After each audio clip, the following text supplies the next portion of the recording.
नमस्कार, स्वागत है आपका दिल्ली एनसीआर दिन भर में आपके साथ। मैं हूं मुकेश गुप्ता। ये बुलेटिन की शुरुआत करते हैं। सबसे पहले एक नजर डाल लेते हैं अभी तक की कुछ खास खबरों पर। महंगाई ने बिगाड़ा दिल्ली वालों के किचन का बजट। प्याज, टमाटर सहित कई सब्जियों की कीमतों में बेतहाशा बढ़ोतरी। दिल्ली में बढ़ते डेंगू के लिए आपने एमसीडी को बताया जिम्मेदार। आतिशी मार्लेना बोली बीजेपी ने नहीं करवाई राजधानी में समय पर फॉगिंग। दिल्ली में डेंगू का कहर जारी। कुल मरीजों का आंकड़ा 700 के पार। डेंगू से हुई पहली मौत ने बढ़ाई सरकार की चिंता। दिल्ली में पेयजल को लेकर रिपोर्ट में हैरान करने वाला दावा। झुग्गियों में रहने वाले 44% परिवार बोतलबंद पानी पर है निर्भर। और राजधानी के मंगोलपुरी में ट्यूशन से घर जा रहे छात्र से लूटपाट। विरोध करने पर बदमाशों ने मारा चाकू। अब खबरें विस्तार से। दिल्ली के लोग इन दिनों महंगाई की चौतरफा मार से जूझ रहे हैं। त्योहारी सीजन में जहां पहले से ही लोग पेट्रोल, डीजल, रसोई गैस और पीएनजी के बढ़ते दामों से परेशान थे, तो वहीं दूसरी तरफ अब सब्जियों ने महिलाओं के किचन का बजट भी बिगाड़ दिया है। दिल्ली के अंदर आलू, टमाटर, प्याज, मटर, फूल गोभी सहित तमाम सब्जियों के दाम आसमान छू रहे हैं। सब्जियों के बढ़ते दामों को लेकर आजादपुर मंडी के चेयरमैन का क्या कुछ कहना है, आइए आपको सुनाते हैं।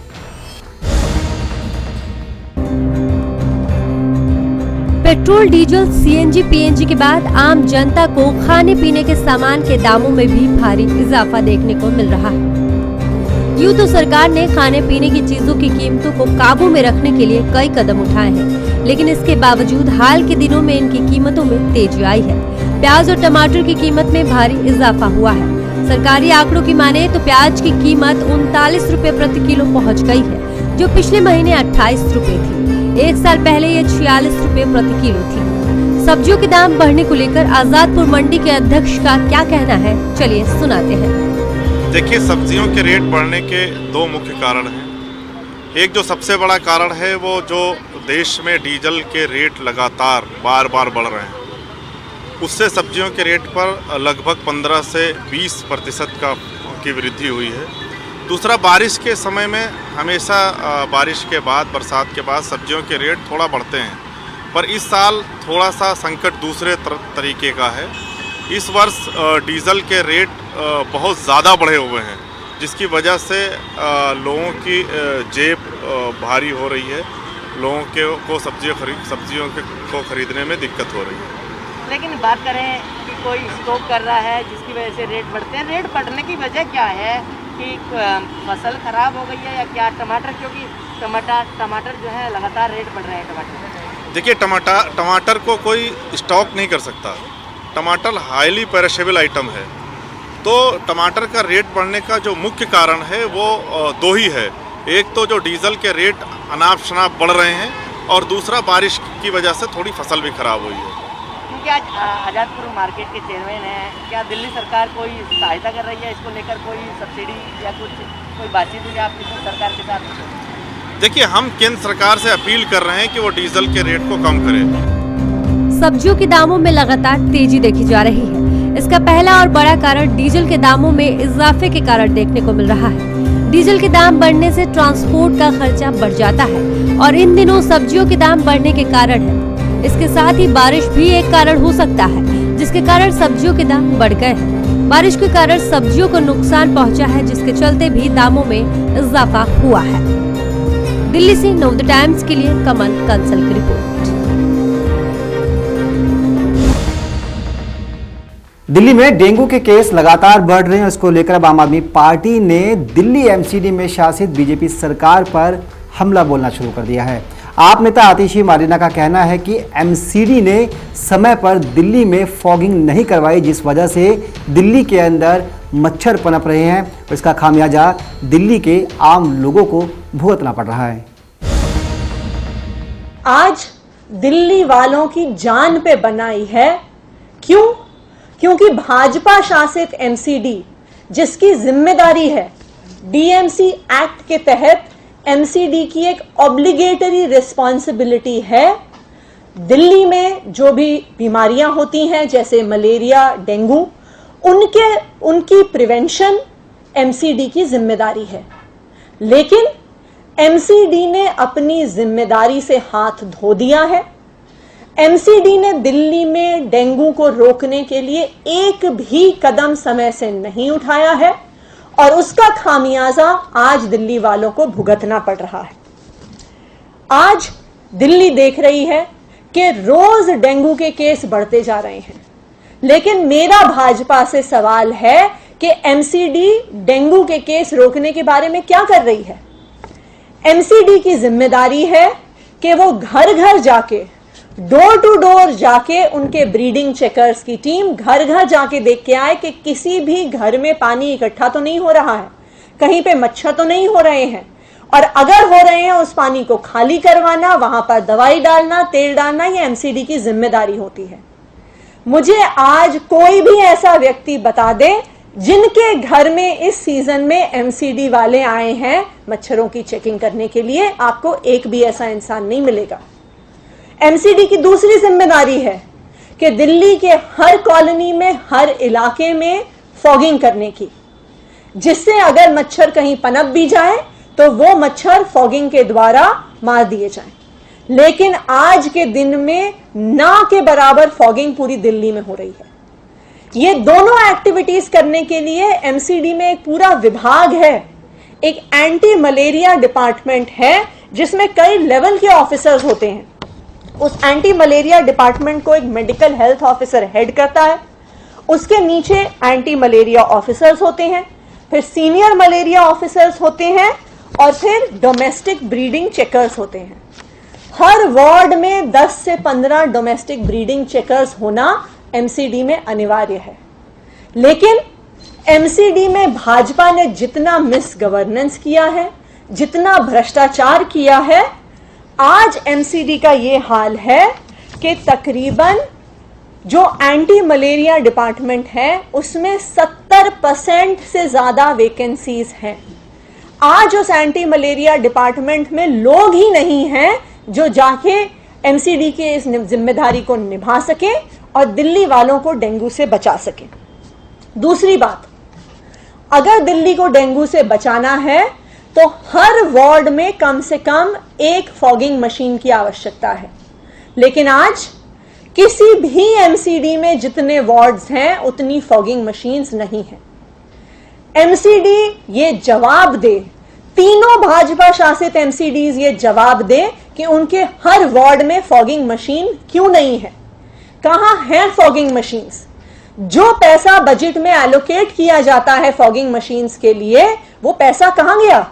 कि जब डेंगू का सीजन सर पे आता है तो आप देखिए साउथ एमसीडी में 104 वार्ड हैं, लेकिन उस 104 वार्ड में सिर्फ और सिर्फ 16 फॉगिंग मशीन्स हैं। 104 वार्ड में 16 फॉगिंग मशीन कैसे फॉगिंग करेंगी? और इसी का नतीजा है जो आज हम दिल्ली में देख रहे हैं कि दिन ब दिन डेंगू के केसेस बढ़ते जा रहे हैं। और इतना ही नहीं, एमसीडी की जिम्मेदारी होती है कि अप्रैल के महीने में डेंगू और मलेरिया के मच्छरों के खिलाफ दवाई प्रोक्योर करने की। वो दवाई जब door to door breeding checkers जाते हैं, वो घरों में उसका छिड़काव करते हैं, किसी के कूलर को खाली करवा के उसमें डालते हैं, और दूसरा दवाई का यूज होता है फॉगिंग के लिए। ये दवा जो अप्रैल में एमसीडीज द्वारा खरीदी जानी थी, एसडीएमसी ने उसे सितंबर में जाके खरीदा है। इतना ही नहीं, नॉर्थ और ईस्ट एमसीडी में अक्टूबर तक में डेंगू के खिलाफ जो दवा की जरूरत है वो नहीं प्रोक्योर हुई है। तो एसडीएमसी के पास ना तो लोग हैं जो डेंगू के खिलाफ लड़ाई में लग रहे हैं, जिन्हें घर घर जाके लड़ना होता है। भाजपा शासित एमसीडी के पास ना फॉगिंग की मशीनें हैं, और तीसरा, ना ही डेंगू और मलेरिया के मच्छरों के खिलाफ यूज होने वाली जो दवा है वो आज एमसीडी के पास है। तीन इतनी बड़ी गलतियां, तीन इतनी बड़ी खामियां, ये गलतियां इतनी बड़ी हैं कि इनको तो क्रिमिनल नेग्लिजेंस के तहत आना चाहिए। तो सुना आपने आतिशी मार्लेना ने क्या कुछ कहा। आपको बता दें कि सिर्फ अक्टूबर महीने के अंदर ही दिल्ली के अंदर डेंगू के करीब 382 नए मामले सामने आए हैं। तो वहीं दूसरी तरफ दिल्ली के अंदर डेंगू के कुल मामलों की संख्या 800 के करीब हो गई है। इतना ही नहीं, दिल्ली के अंदर डेंगू से एक मौत भी रिकॉर्ड की गई है। देश की राजधानी में कोरोना से राहत मिलती नजर आ रही है, लेकिन डेंगू जानलेवा बन रहा है। दिल्ली में डेंगू के बढ़ते मामलों के बीच इस साल की पहली मौत भी हो गई है। सिर्फ अक्टूबर महीने में डेंगू के 382 नए मामले सामने आए हैं। दिल्ली में डेंगू विकराल रूप ले चुका है। बड़ी संख्या में यहाँ डेंगू के मामले सामने आ रहे हैं। डेंगू के नए मामले आने के साथ ही राजधानी में डेंगू के कुल मामलों की संख्या 723 हो गई है, जिसमें एक व्यक्ति की मौत हो गई। इस मरीज की मौत दिल्ली के होली फैमिली अस्पताल में हुई है। वहीं डेंगू के मरीजों के इलाज के लिए लोकनायक अस्पताल में दिल्ली से डेंगू के लिए 2 अलग वार्ड बनाए गए हैं। डेंगू के मरीजों के लिए 100 बिस्तर रिजर्व कर दिए गए हैं। इमरजेंसी के लिए प्लेटलेट्स की 200 यूनिट तैयार रखी गई हैं। इतना ही नहीं, डेंगू के साथ मलेरिया और चिकनगुनिया भी पैर पसार रहा है। सिर्फ अक्टूबर में मलेरिया के 29 और चिकनगुनिया के 13 केस सामने आए। अगर कोरोना की बात करें तो कोरोना वायरस से एक भी मरीज की मौत नहीं हुई है।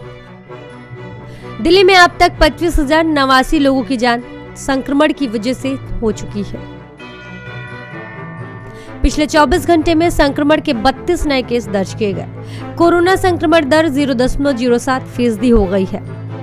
सक्रिय मरीजों की बात करें तो इनकी संख्या 320 हो गई है, जिनमें से होम आइसोलेशन में 88 मरीज हैं। सक्रिय कोरोना मरीजों की दर 0.022% और रिकवरी दर 98.23% है।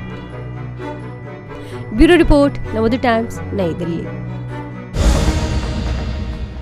दिल्ली सरकार ने सर्वेक्षण के आधार पर एक रिपोर्ट तैयार की है। इस रिपोर्ट में कहा जा रहा है कि दिल्ली की झुग्गी बस्तियों में रहने वाले करीब 44% लोग बोतल बंद पानी पीते हैं, जबकि दूसरी तरफ शहरी इलाकों में रहने वाले करीब 76% मकानों में दिल्ली जल बोर्ड का कनेक्शन है। आपको दिखाते हैं इस रिपोर्ट में और क्या कुछ खास है। दिल्ली सरकार ने एक सर्वेक्षण के आधार पर रिपोर्ट तैयार की है, जिसमें दावा किया है कि शहर की झुग्गी बस्तियों के करीब 44% निवासी पीने के लिए बोतल बंद पानी पर निर्भर हैं।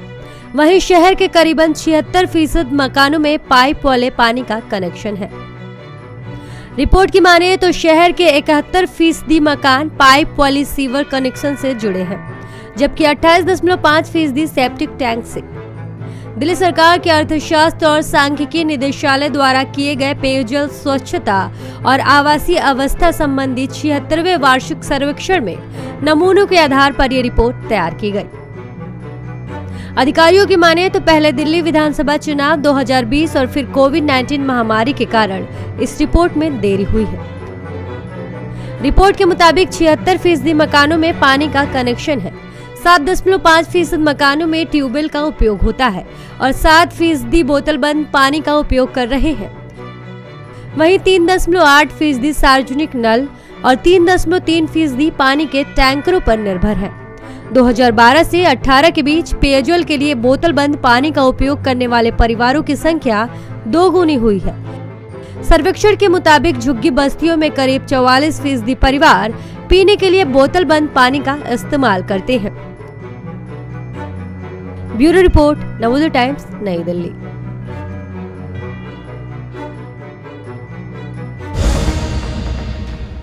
दिल्ली के मंगोलपुर इलाके में एक नाबालिग छात्र को लूटपाट का विरोध करना महंगा पड़ा। आरोपियों ने छात्र के साथ लूटपाट के अलावा इसको चाकू से भी जख्मी कर दिया। आपको बता दें कि दिल्ली पुलिस ने आरोपियों तक पहुंचने के लिए करीब 70 सीसीटीवी कैमरों की फुटेज खंगाल ली और आखिर में एक नाबालिग सहित 2 लोगों को हिरासत में लिया गया है।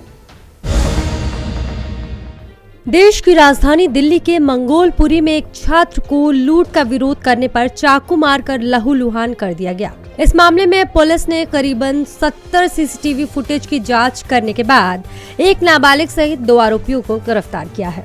बाहरी जिले के डीसीपी परविंदर सिंह की माने तो पुलिस की हिरासत में बालिग आरोपी साहिल है, जिसने अपने एक नाबालिग साथी के साथ मंगोलपुरी बापू पार्क के पास ट्यूशन पढ़कर अपने घर जा रहे एक छात्र को रोककर लूटपाट की। जब छात्र ने विरोध किया तो आरोपियों ने छात्र के टांग में 2 चाकू मारकर पैसे और फोन लूटकर फरार हो गए, जिसके बाद मंगोलपुरी थाने की पुलिस टीम ने 70 सीसीटीवी फुटेज कैमरे को चेक कर आरोपियों की पहचान की और उन्हें पश्चिम बिहार में पार्टी करते हुए गिरफ्तार कर लिया। दिल्ली से नवोदय टाइम्स के लिए अनिल कुमार की रिपोर्ट। तो ये थी दिल्ली एनसीआर से जुड़ी तमाम वो अहम खबरें जिन्हें आपके लिए जाना था बेहद जरूरी। देश और दुनिया की ताजा तरीन खबरों के लिए आप देखते रहिए नवोदय टाइम्स पंजाब केसरी ग्रुप। फिलहाल मुझे दीजिए इजाजत, नमस्कार।